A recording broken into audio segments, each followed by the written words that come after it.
Number one question that somebody might be watching might ask is like, how do I know which controller I should use for my build? This is one of the very popular, most popular controllers in this moment. There is not too much people that they have access to SI. We as a company, we have access to SI because we explain everything during the phone call. In 5-10 minutes, we answer you like 10-15 questions.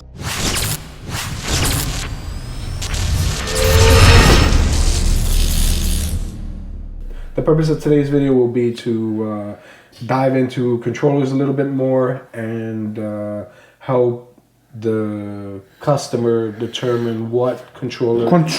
Let's say on regular language, is brain of every bike. The controller is the brains. Controller is the brain of every bike, and capability of your controller is capability of your bike also. But to have good capability of controller, you need to support that with good battery and good motor. I know this is a small controller. It can be very powerful. But it could be, exactly. I remember Bobby had like a real tiny controller on his RX at one time, and he was we all had those controllers back in the days. Really? Yes, all those. So this is it. Yes. This little guy, yes, with these thin wires, yes, was what everybody was rocking. This guy doing 90 amps. 90 amps. Yes. So that's a lot of power for a little controller. Yes, correct. That's awesome. 36 to 72 volt, 90 amps. So that's what everybody was rocking. Could this be like way back in the day when like Mackie was racing his Z1 and he had like the fastest Z1 out there? He was pushing a controller or something like this? Yes. Yeah? Oh, okay. Yes. And then what kind of motor? Or does it matter? 3 kilowatt motor, 5 kilowatt, does it matter? Does one run more efficiently than the other because of the size? Or? So, about controllers. Usually stock bikes, doesn't matter brand. Let's say bike that have 48 volt battery and control motor 750 watts, but those motors they geared, so they sometimes for real they're not 750 watts or 500 watts, they are a little bit less, but since they have gears inside, they achieving better speed and they performing like a 1000 watts motor, which is fine. But problem is when someone decide to change voltage, let's say from 48 into 60 volt or 52, and you're changing controller, let's say to something like this,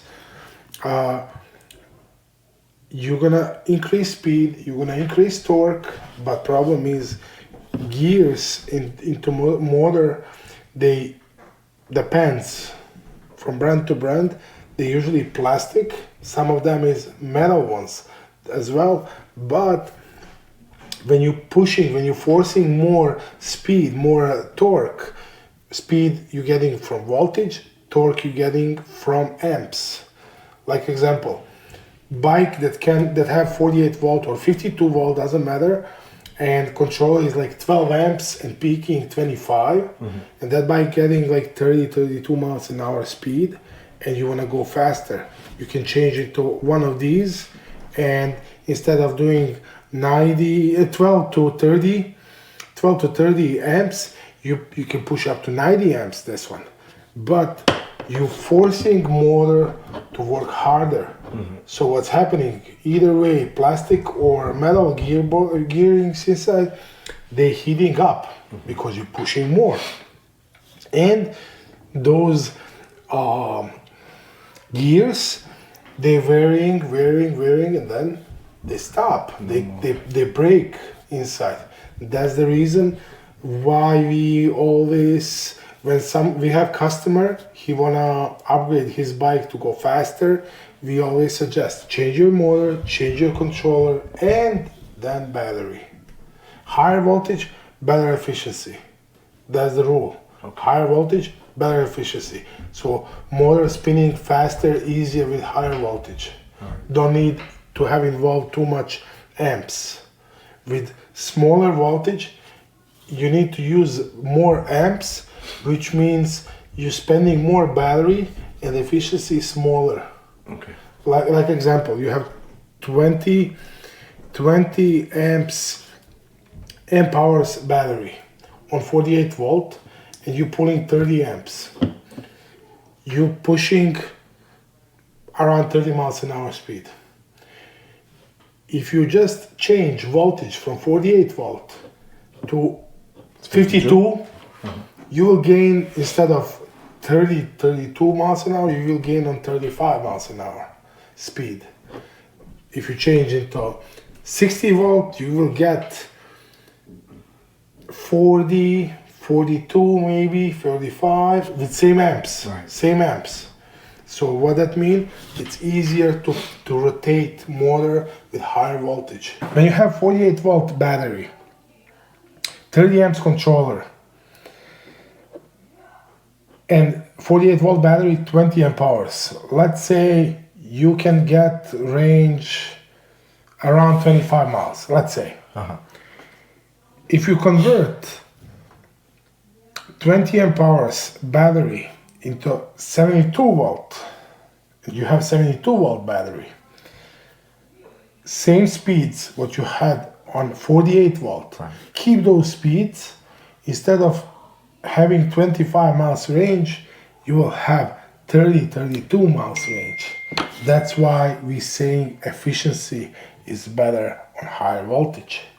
And also, even with same amount of amps that we're pulling, it will gain better speed.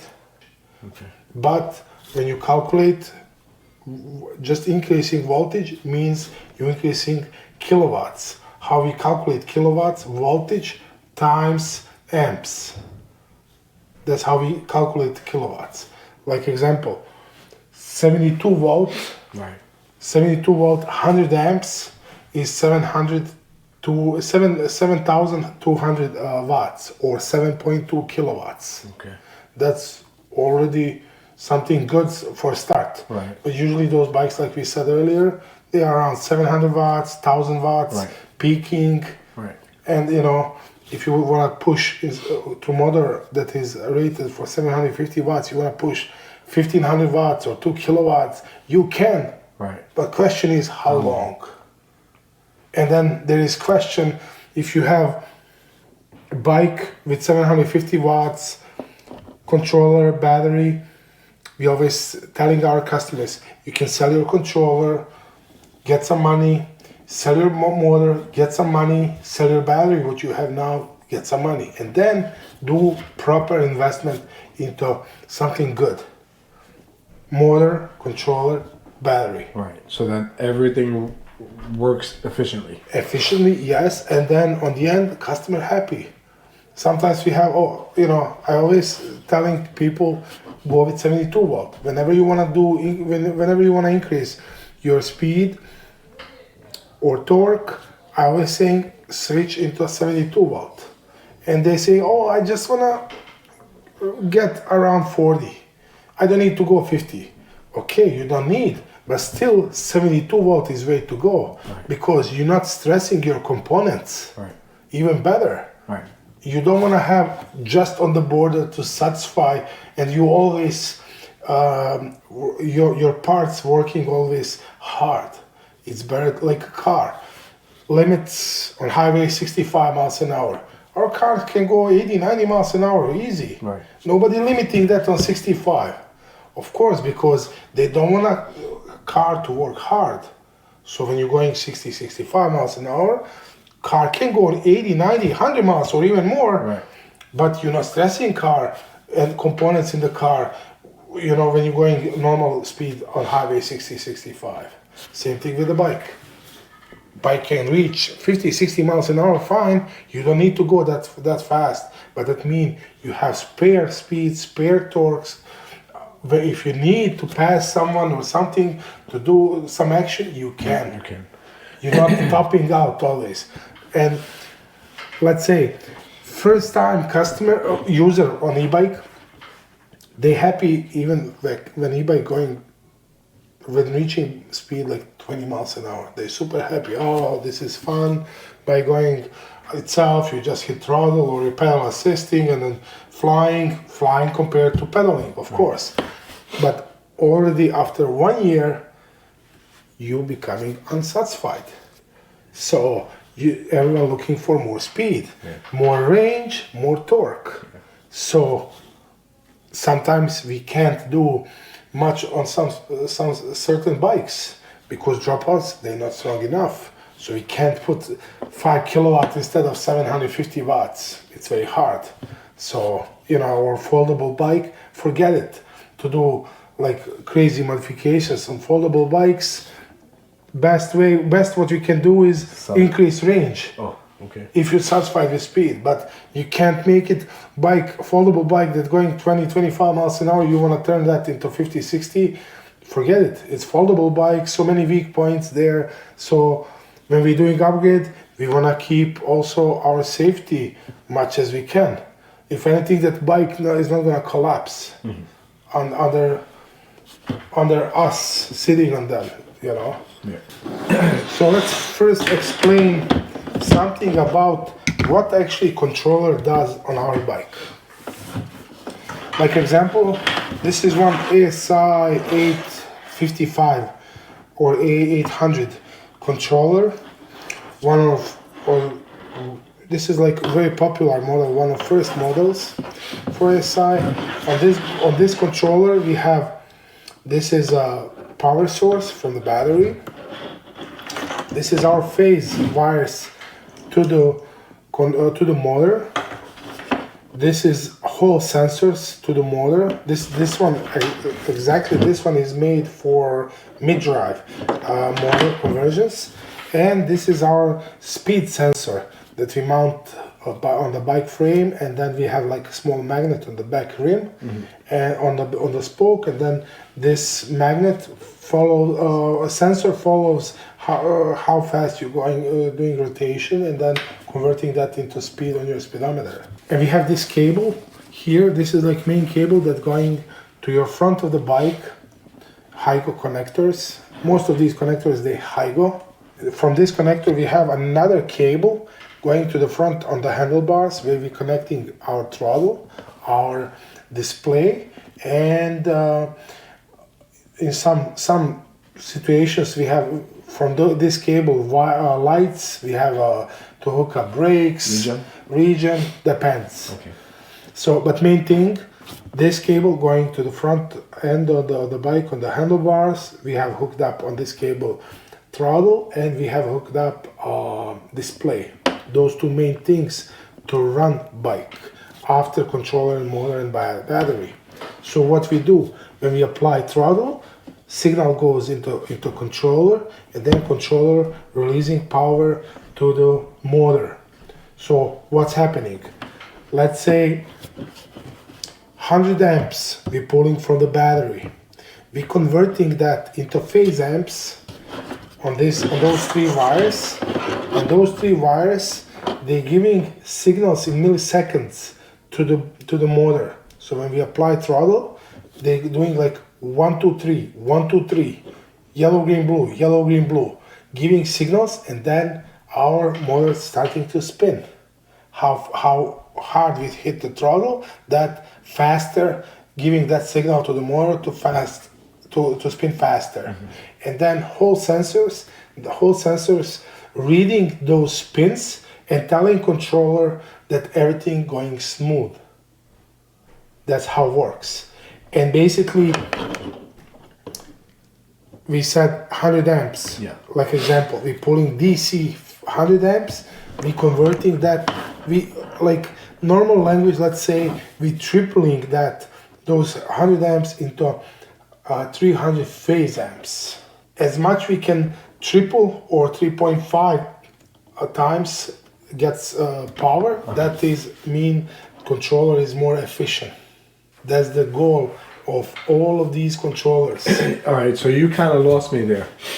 Efficiency is... There is two efficiency. Okay. One is voltage, the other one is controller conversion from DC to phase amps. Oh, okay. So there is two efficiency. One efficiency is voltage wise from the battery, and the other one efficiency is was the controller able to convert how, like, to mill those DC amps from the battery and convert into motor phase amps to give better acceleration speed or whatever. So that's why we have so many different controllers today on the market. ASI, Kelly, one of good controllers. This is Sabvoton.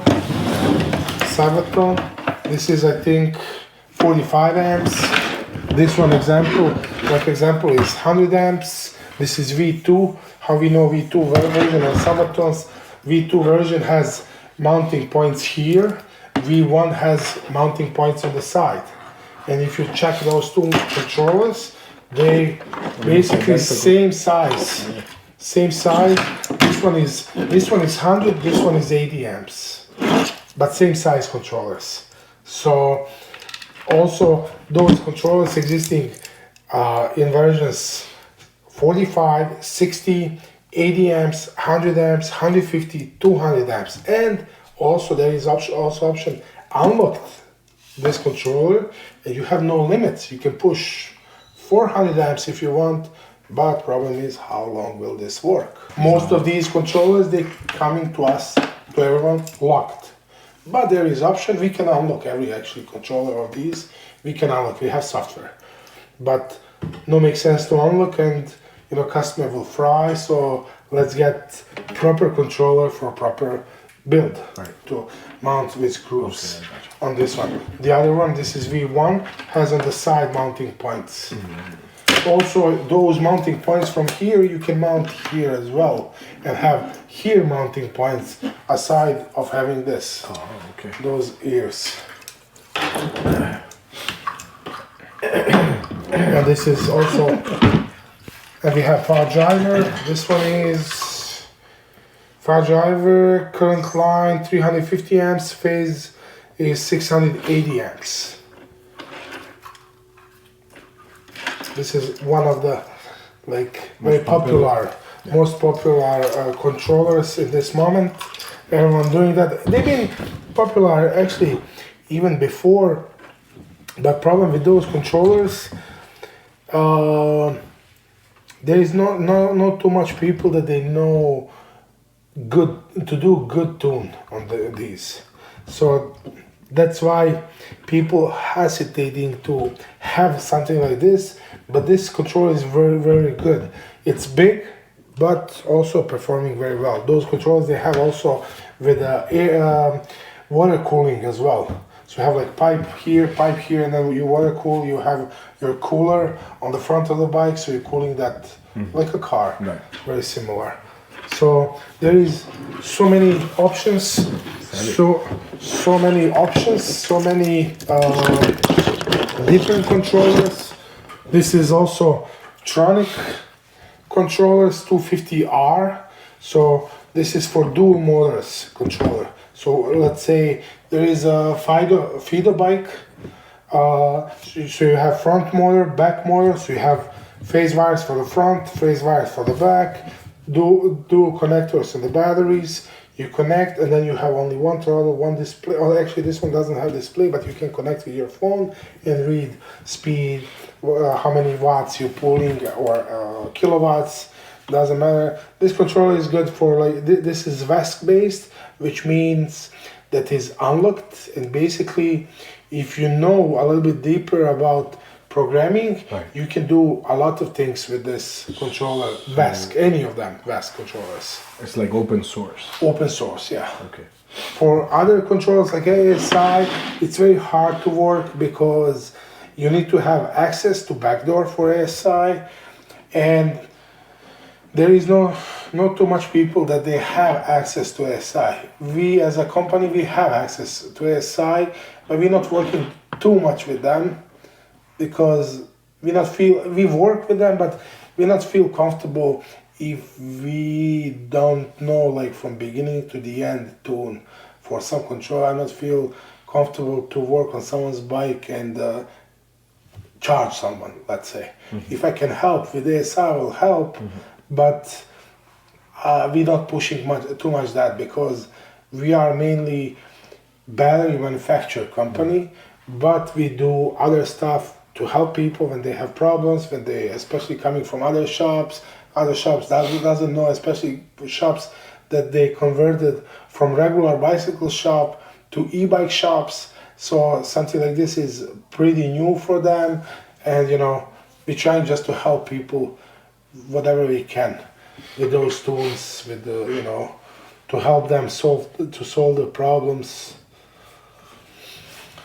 So yeah, number one question that somebody might be watching might ask is like, how do I know which controller I should use for my build? Depends on performance. On what they're looking for? Yes, what they're looking for. All right. If someone wanna race, I would say go with the far driver. If someone wanna race, if someone far driver or Kelly is not bad. 300 amps Kelly is not bad. It's one of the good controllers out there. I like this controller a lot. This controller, by the way, is in every Onyx bike. Yeah, I know. RCR. CTY has Kelly, but smaller than this one. And very important, this one is on RCR is 72 volt. On CTY2 is 17S. It's smaller voltage than RCR.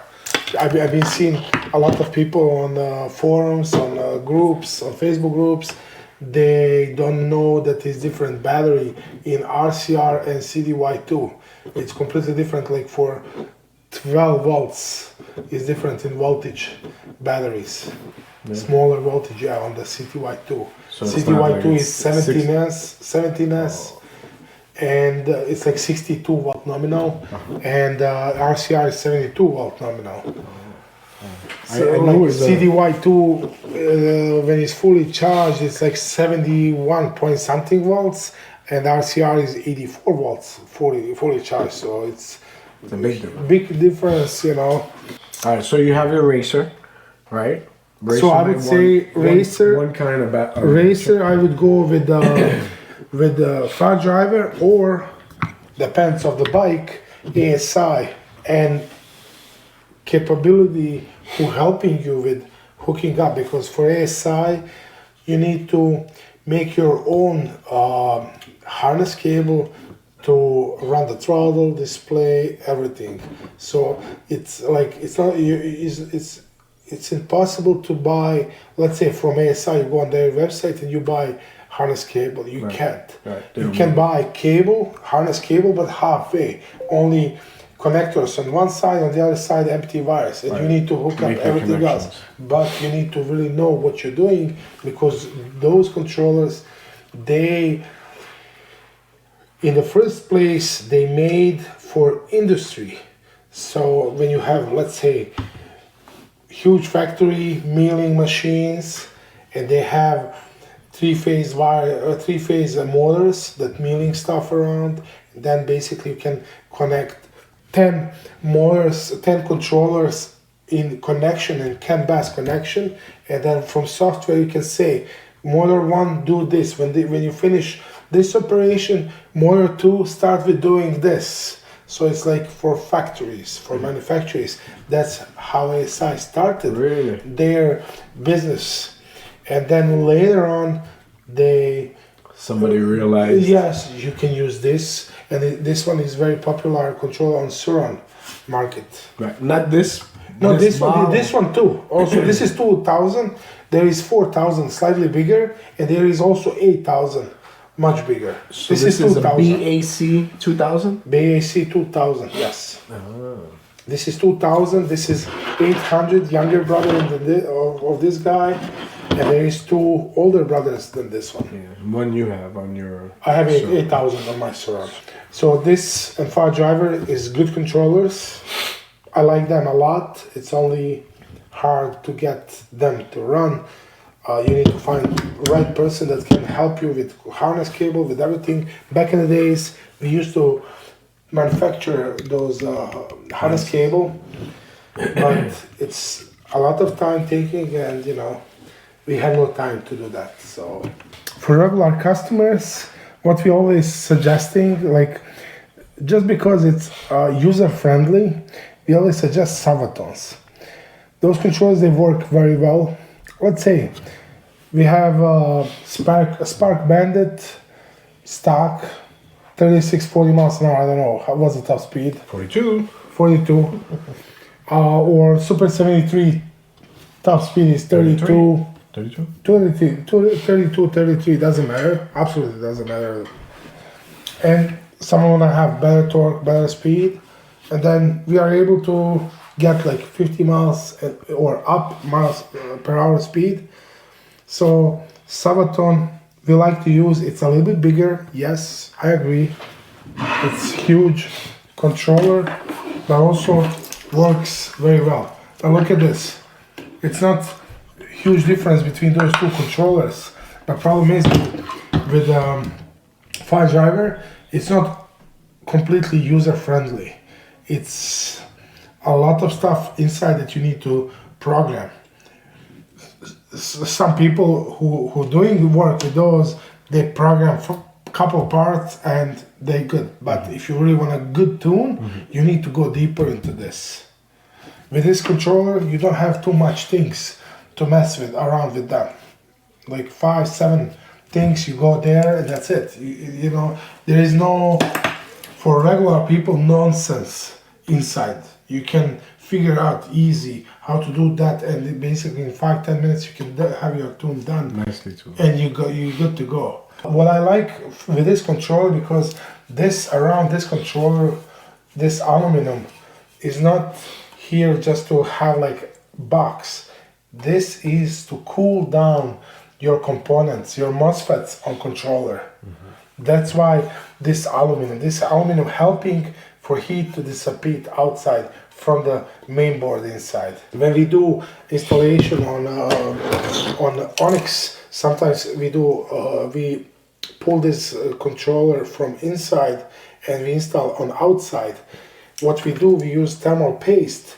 We put thermal paste here between this and metal on the bike. So basically, whole frame becoming to be cooler, like a hub sink. I've been seeing people installing like small spacers. No, makes sense that to do that. Like they saying to cool this. No, it's better efficiency to put thermal paste and slap this directly in sandwich with your frame, and then the whole thing becoming cooler for controller. So it always depends what customer wanna achieve. If customer wanna go to race, I would say file driver all the way, and higher voltage better, higher speed.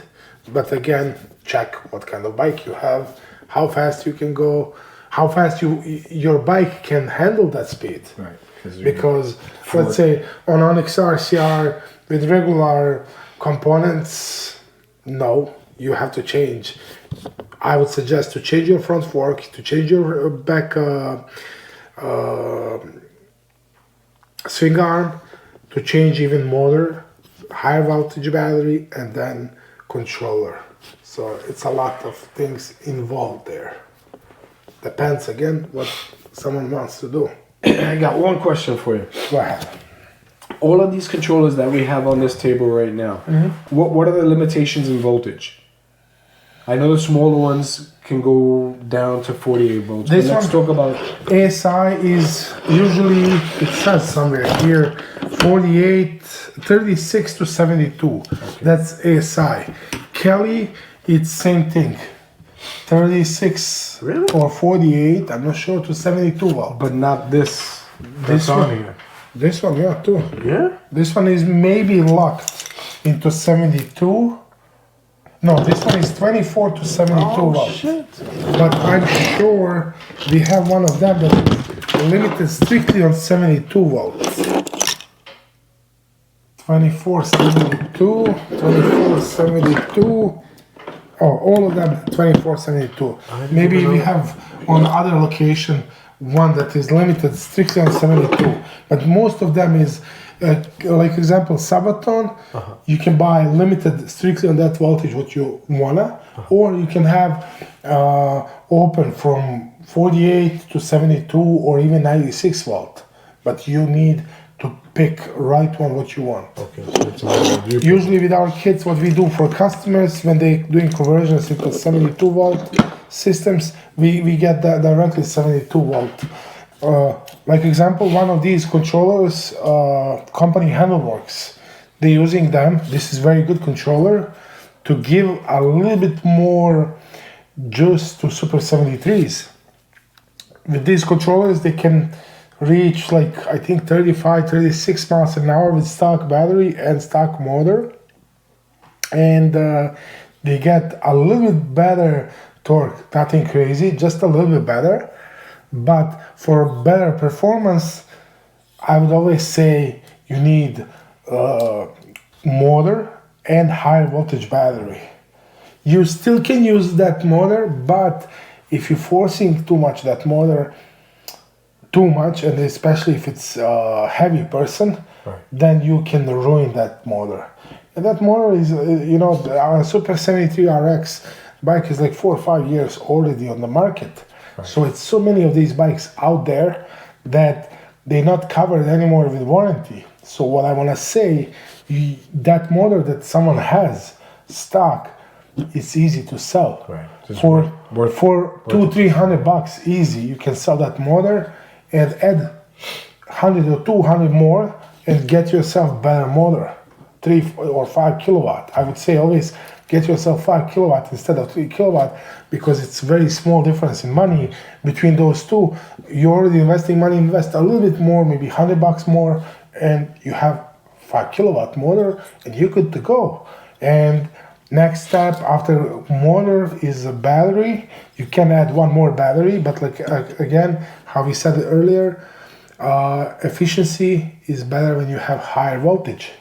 So if you are looking to do some type of a modification, some type of an upgrade, know that there are multiple possibilities for your build. So if you guys want to, you can reach out to the guys at Powerful Lithium. PowerfulLithium.com. We have contact info. You write your email there, your name and your phone number and description what you have question, and we usually call you back, guys. So expect phone call from us when you reach out to us, because we trying to call you, and because you give us one question, if we answer that one question, you will have another question. That's the reason why we always trying to call everyone, because we explain everything during the phone call.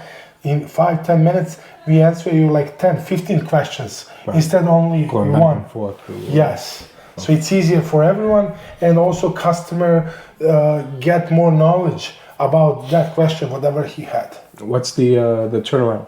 How long did it take you guys to get back to somebody? Maximum week or two, maximum. Sometimes in 2 days, sometimes. Depends how we are busy and how many emails we have. Sometimes, especially when we're releasing new packs, we have approximately like 100-150 emails for weekend. Wow.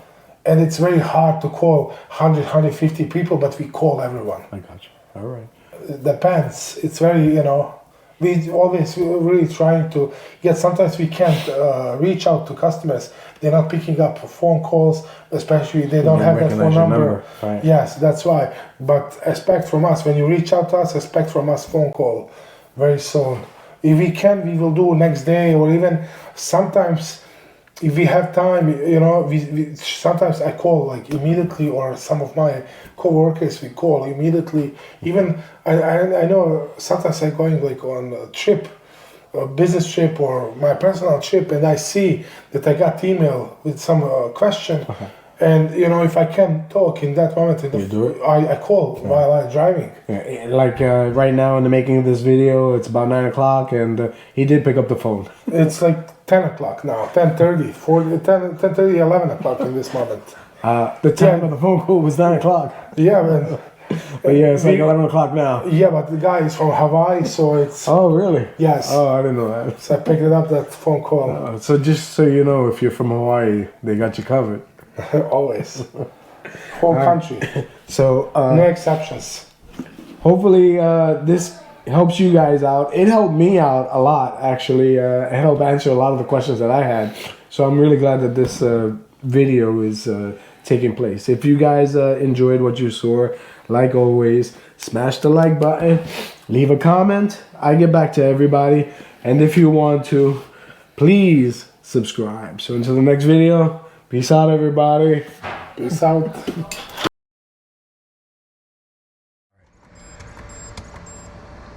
Project season is upon us. Get ready.